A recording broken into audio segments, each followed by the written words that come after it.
August 4-5, this Friday, Saturday night in New Brunswick. Ted Alexandro. Take a look at this 8-minute interview. You're going to love it. And go see Ted live. He's fantastic. And let me tell you that, I have a world of respect for you. And this is the problem. World of respect. Minutes. A world of respect. Problem I have. What's that? A world of respect is 10 minutes waiting. I know. Here's the dilemma, Ted. And then we're going to get right into you. I'm wearing sunglasses because that's what all the kids do now on podcasts. So I said, where are my sunglasses? Let me bring my A game. Let me do what the trend is. Let me stay hot. Let me do that. Your sunglasses are not as hip as mine. There we go. Now we got prescription. I can't do that. So Ted, now we got a podcast going. For 2 seconds, let me apologize the right way. So here's the dilemma I have. And this has been the bane of my existence. Can I pause you for a second? No, I'm kidding. Go ahead. Well, because I own a club, and operate a club, the rest of the world refuses to understand that I also just want to be an entertainer at sometimes, and I don't want to deal with an air conditioning problem. You've got too much on your plate, Vinny. You've got too much on your plate, all right? I do. Too many. You've got goats. I think you've got goats. I mean, let's start there. Just I have goats. To a local restaurant, and you got to pare down what's on your plate. You got too much. I do, but I don't know that me paring down on my business will be good for the way that my family spends money. It'll be good for us getting on a Zoom 10 minutes earlier. Because I'm sorry, Ted. Please forgive me. The goats will no longer be an issue. Because I'm sure even if it's only 5% of your brain, you're like, oh, have I fed the goats today, or are they grazing? Whatever percentage. I want to take that percentage of your brain. I want to supplant the goats in your priority list. Let me tell you, Ted, but I want to say something to everybody that could and should be listening. The best part about this particular beatdown that you're giving me is that I mean this. Here's what's so great about Ted Alexandro, and everyone should know this. If Howard Stern had done the same thing, he'd be saying the same thing. He'd be looking at Howard Stern going, listen, Howard, I get it. Right? Well, Vinny, this is why I am where I am. And I know who I am, all right? I know where I am in the business. I'm in the tent, by the way. Anyone watching, I am in the tent August 4th and 5th. Mike Birbiglia, if you can get tickets for Mike's inside in the air conditioning. I'll be outside. And Mike is great. I've paid for Mike as recently as within the last year. So I'm really here to promote. As long as Mike's shows are sold out, then I'm good. This is the overspill tour for me. Whoever can't get tickets to Mike, come out to the tent. I'm essentially, I have one request. If you can provide a top hat, because I am like circus. I want it to be like a circus type vibe where I am the ringmaster. And that's what I want. Maybe if I could bring a goat, actually, we'll have some animals. I'll have a top hat, and it'll be like a 3-ring circus type vibe. It will be. And Ted, I'm going to say this too. Our business, I had someone say to me recently, I couldn't spend money on something. And the guy said to me, you need to be funnier.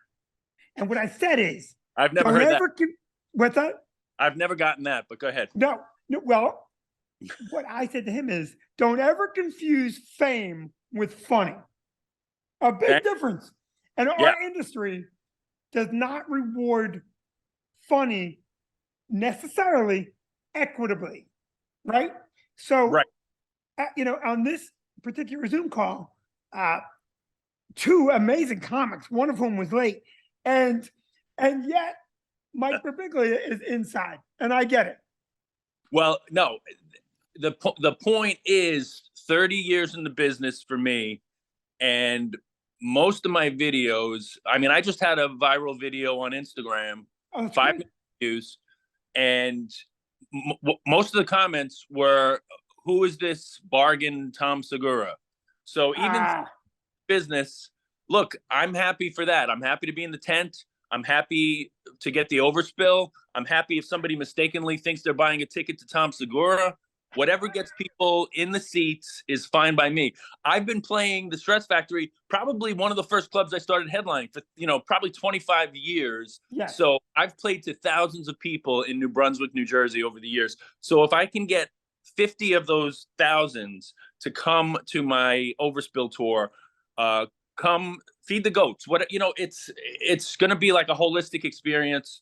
And that's where my wife first saw me in the Stress Factory in New Brunswick as well, back when she still loved me.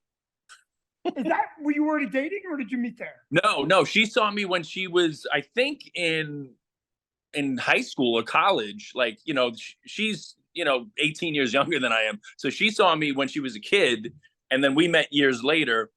And got married 5 years ago. So she's she's an adult now. Yeah, she's an adult, and we'll get into that in a second. So let's get back to career-wise for a second, because you're one of those guys that, when I was a young comic, and even today, sometimes I watch myself and I feel like I'm overdriven, right? In other words, sometimes I want to be more relaxed and more, I love when they say the word intelligent. I think that I'm reasonably intelligent on stage, but sometimes, whether it's just a pattern I get into or whatever, I'm maybe a little bit more overdriven. And you've been a guy that 100 years ago, so relaxed, so controlled, so in that very relaxed, intelligent mode. And you're one of the first guys that I remember watching going, man, that guy is just he's not worried. He's just not worried. So when you're performing, I have to know this. I'm worried. Now I'm worried. Now I'm worried. You were never worried, right? No, I think you're probably right. I do have a calm on stage, and it hasn't worked out well.